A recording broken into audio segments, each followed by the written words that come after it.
രണ്ട് ദിനവൃത്താന്തം അധ്യായം 15. ദൈവത്തിൻ്റെ ആത്മാവ് ഒദേദിൻ്റെ മകൻ അസറിയായുടെ മേൽ വന്നു.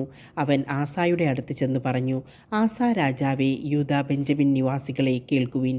നിങ്ങൾ കർത്താവിനോട് ചേർന്നിരിക്കുന്നിടത്തോളം കാലം അവിടുന്ന് നിങ്ങളോട് കൂടെ ഉണ്ടായിരിക്കും. നിങ്ങൾ അവിടുത്തെ അന്വേഷിച്ചാൽ കണ്ടെത്തും. നിങ്ങൾ അവിടുത്തെ പരിത്യജിച്ചാൽ അവിടുന്ന് നിങ്ങളെയും പരിത്യജിക്കും. സത്യദൈവമോ പഠിപ്പിക്കാൻ പുരോഹിതനോ നിയമമോ ഇല്ലാതെ ഇസ്രായേൽ ദീർഘകാലം കഴിച്ചു.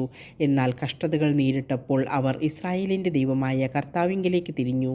അവർ അവിടുത്തെ അന്വേഷിച്ചു, കണ്ടെത്തി. അന്ന് സകല ദേശങ്ങളിലും ആക്രമണങ്ങളും കലാപങ്ങളും നടമാടിയിരുന്നതിനാൽ ആരും സുരക്ഷിതരായിരുന്നില്ല.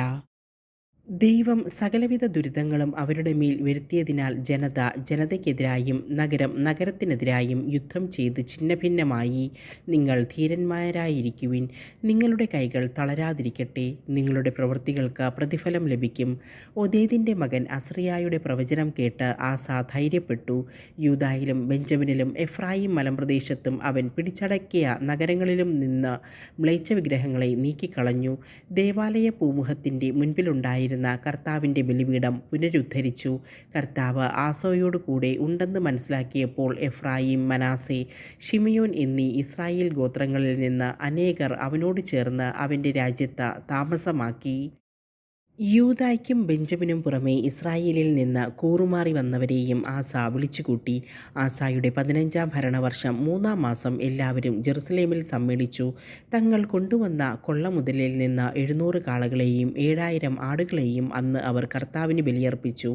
തങ്ങളുടെ പിതാക്കന്മാരുടെ ദൈവമായ കർത്താവിനെ പൂർണ്ണ ഹൃദയത്തോടും പൂർണ്ണാത്മാവോടും കൂടി അന്വേഷിക്കുമെന്നും ഇസ്രായേലിൻ്റെ ദൈവമായ കർത്താവിനെ അന്വേഷിക്കാത്തവർ പുരുഷനോ സ്ത്രീയോ ബാലനോ വൃദ്ധനോ ആകട്ടെ വധിക്കപ്പെടണമെന്നും അവർ ഉടമ്പടി ചെയ്തു.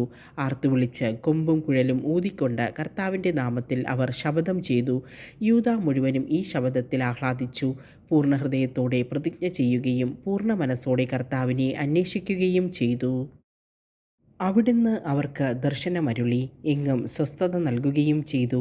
ആസാ രാജാവിൻ്റെ പിതാമഹി മാഹ അശേരാ ദേവതയുടെ മ്ലേച്ഛവിഗ്രഹം ഉണ്ടാക്കിയതിനാൽ അവളെ അമ്മറാണി എന്ന സ്ഥാനത്ത് നിന്ന് മാറ്റി. ആസ ആ വിഗ്രഹം വെട്ടിമുറിച്ച് കഷ്ണങ്ങളാക്കി കിദ്രോൻ തോട്ടത്തിനരികെ വെച്ച് ചുട്ടുകളഞ്ഞു. പൂജാഗിരികൾ ഇസ്രായേലിൽ നിന്ന് നീക്കം ചെയ്തില്ലെങ്കിലും ജീവിതകാലം മുഴുവനും ആസ ഹൃദയവിശുദ്ധി പാലിച്ചു. തൻ്റെ പിതാവും താനും കാഴ്ചവെച്ച സ്വർണവും വെള്ളിയും പാത്രങ്ങളും അവൻ ദേവാലയത്തിലേക്ക് കൊണ്ടുവന്നു. അവൻ്റെ 35-ാം ഭരണവർഷം വരെ യുദ്ധമൊന്നും ഉണ്ടായില്ല.